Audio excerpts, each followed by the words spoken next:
أنا شفيق الزمان، خطاط الحرم النبي شريف منذ 30 عاما. لي 40 سنة في المملكة. كنت أول في الرياض، بعدين جيت في المدينة واشتغلت هنا محل نيون. بعدين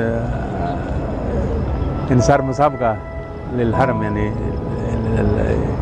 يبغى كتابات للحرم، ودخلت في المسابقة أنا.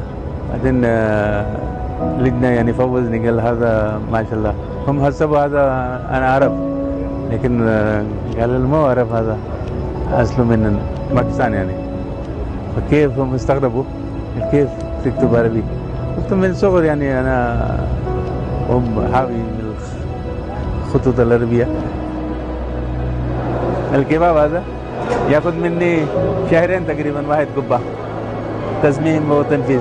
وهذا 3 لوحات، هي يعني معلقة مكسورة شريفة روزة مباركة.